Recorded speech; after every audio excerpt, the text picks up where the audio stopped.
So ang una mong target sa intelligence fund mo, ikaw, France. Kayong mga komunista ang gusto kong. Sabihin mo na sa kanya. Alright, magandang araw po sa atin lahat mga kababayan. Yun ang sinabi ni dating Pangulong Digong na kinagagalit nga ng miyembro ng Makabayan Bloc, itong si Franz Castro at kinukundi na umano ni Arlene Brosas.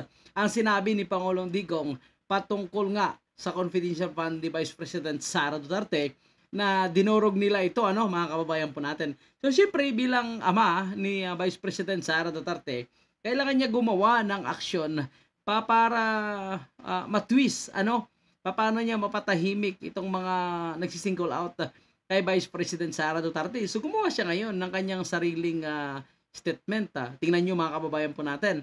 Ang sinabi nila ngayon ay paimbestigahan umano, sabi ni Trillanes, paimbestigahan umano sa ICC yung sinabi ni Pangulong Digong na gagamitin umano itong confidential fund para tapusin itong mga makakaliwang grupo, mawala na itong insurgency sa ating bansa. So ngayon gusto naman nila ay paimbestigahan umano sa House of Representatives ang nangyaring malaking gastos umano ng confidential fund ng Davao City nung hawak pa ni Mayor Sara nga itong Davao City, mga kababayan po natin. So tandaan po natin, ang Davao City ay hindi pwede makumpara sa ibang syudad dito sa Metro Manila dahil napakataas ang banta ng terorismo plus insurgency sa ilang lugar na sakop ng Davao City, which is yun nga ang ginamitan ni Vice President Sara Duterte nung siya ang mayor pa. Ngunit nakita naman natin kung gaano ka-progreso ang Davao City na hindi naman pwede makumpara sa ibang syudad. At kabilang ngayon ang Davao City sa 10 mayayaman na syudad sa ating bansa. So tingnan nyo mga kababayan po natin. So ngayon, itong ginawa ni Pangulong Digong ay gusto niya siya naman ang pag-uusapan. Pagkatapos niya binulabog nga itong issues sa confidential fund. So gusto nila umanong kasuhan itong si Pangulong Digong. So titingnan natin, sige kasuhan nyo si Pangulong Digong at umano'y papasukin na umanong ICC. Sige, papasukin nyo. Hindi naman niya natakot itong si Pangulong Digong at handa naman siya umanong harapin itong ICC. So alam natin, abogado itong si Pangulong Digong o dating Pangulong Digong. Hindi ito basta-basta magbibitaw ng salita kung alam niyang mapapahamak siya. So ang kanyang sinabi, na-anticipate niya na yon at alam niya na yung magiging consequences. Kay Gabriel Parle's Representative Arlene Brosas, tahasang paglabag umano ito at mapanganib na pag-atake sa mga individual na nais lamang ng transparency at pananagutan sa paggastos ng gobyerno sa pera ng bayan. Hindi na rin anya ikinagulat ng kongresista ang anyay death threat laban sa mga mambabatas para ipagtanggol ang kanyang anak dahil tila pareho umano silang nahuhumaling sa confidential funds. Panawagan ng kanyang grupo sa mga otoridad, seryosohin ang banta ng dating Pangulo at tiyakin ang kaligtasan ng mga halal na representante. Hindi rin anya sila mapatatahimik ng mga pagbabanta at pananakot at patuloy na ilalaban ang transparency sa gobyerno at... So ngayon mga kababayan po natin, gusto umano nila yung transparency kung saan ginagastos ang pera ng taong bayan. Sige, transparency nga ba yung pag-uusapan? Ilabas nyo kung saan nyo ginastos itong extraordinary expenses at itong classified fund. Bakit hindi nyo ito binabatikos? Bakit hindi nyo ito istinapubliko?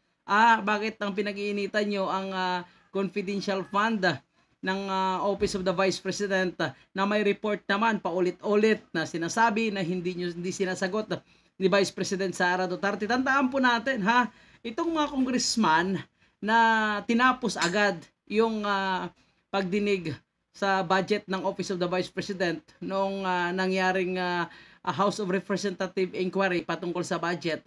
Ito yung dapat talaga yung sumagot. Kasi sila yung nagpahamak kay Vice President Sara Duterte, mga traidor kumbaga. Kasi ayun na sana yung pagkakataon na para maipaliwanag ni Vice President Sara Duterte kung saan niya gagastusin ang confidential fund. Sana hinayaan nila na usisain ni Franz Castro, Arlene Brosas o ni Raul Manuel ang patungkol sa confidential fund. Pero tinapos agad nila. So ngayon mga kababayan po natin, nang ginigisa na itong si Vice President Sara Duterte at pilit ng sinisira, dinudurog at tinanggalan na ng confidential fund. Asaan na si Sandro Marcos, asaan na si Karen at sino-sino pa yung tumapos agad ng hearing ng House of Representatives. Bakit hindi sila ngayon dumipensa kay Vice President Sara Duterte? So Unfair mga kababayan po natin, ano, tinapos nila dahil sa courtesy umano kay Vice President Sara Duterte. So ngayon hindi sila dumidefensa, hindi sila nagsasalita. 'Di ba? Duterte. Hindi naman actually murder ang ibig sabihin, no? Tayutay of figure of speech. Ganito inilarawan ni Senator Ronald Bato de la Rosa ang pahayag ni dating Pangulong Rodrigo Duterte sa isang panayam kung saan nagsalita ito patungkol sa confidential funds na hiniling ng kanyang anak na si Vice President Sara Duterte. Ayon sa nakatatandang Duterte, sinabihan naman niya si VP Sara na maging prangka na para sa paglaban sa insurhensya at pagbabalik sa Mandatory Reserve Officers Training Corps o ROTC ang hiling na secret funds at ang Itong sinabi ni Pangulong Digong ay nagpainit sa kanila. So tingnan mo ngayon, siya na yung tinatarget ngayon itong mga kumakalaban kay Vice President Sara Duterte. So tingnan natin, no, 'di ba? Napakabilis i-twist ni Pangulong Digong ang mga issue kay Vice President Sara Duterte. Si Vice President Sara Duterte, tingnan mo, pa-hiking na lang ngayon, samantala sila ay stress na sa sinabi ni Pangulong Digong. ngayong wala na rin itong immunity mula sa mga kaso. Dating Pangulong Rodrigo Roa Duterte kaugnay sa paggamit ng confidential intelligence funds ay isang pahayag batay sa katotohanan. Aktual po yan eh. Anong ibig sabihin? Hindi po ito isang pagbabanta sa buhay ng kahit na sino man. Sapagat yung pong pondo, yung nature ng pondong confidential or intelligence funds ay kailangan yon ng pamahalaan upang ipagtanggol nito ang sarili sa mga kalaban ng Estado. It is not a threat to anyone. Those funds are used by the government to protect the states from its enemies. Kasi marami pong mga kalaban ng Estado. Nandiyan ang terorista, nandiyan ang komunistang rebelde, NPA, NDF, CPP, nandiyan ang sindikato ng mga droga. Marami yung kalaban. Kaya kailangan talaga meron tayong pondo na gagamitin upang hadlangan, i-prevent ang pagdalusok ng ganitong mga kalaban ng Estado. Eh yung pong pondong yan, talagang nilalaan yan para doon. At walang ibang paggagamitan yan. Ngayon, kung yung mga kumukontra, ang feeling nila, yun ay para sa kanila, baka tama ka. So, di ba mga kababayan po natin, may punto, ano? Kaya kinukontra nila kasi ang confidential fund ay gagamitin para sa kanilang grupong sinusuportahan. So, ngayon tingnan mo ha, ang mga kababayan po natin. Ito yung nakikita ko ha. Ang gusto ngayon nitong mga Makabayan Black, Risa Ontiveros, at kung sino pa na kumukontra sa confidential fund ni Vice President Sara Duterte, ay pumukus tayo sa issue ng West Philippine Sea. So, doon tayo mag-focus. So, parang pabayaan natin ang issue naman ng mga makakaliwang grupo komunista sa ating bansa. So habang nakapokus tayo doon sa issue ng ating teritoryo sa West Philippine Sea, ang gusto naman nila ay magpapalakas sila dito sa ating bansa. So ang panggugulo nila ay lalong lumakas ulit ang kanilang grupo na ngayon ay talagang humina na. So ngayong nawala itong confidential fund ni Vice President Sara Duterte, mayroon silang pagkakataon, isang taon, 2 taon na lumakas pa ang kanilang grupo dahil hindi na sila masusupil eh. Hindi na sila mamonitor, hindi na sila matitiktikan dahil walang pondo, walang budget na gagamitin itong Office of the Vice President.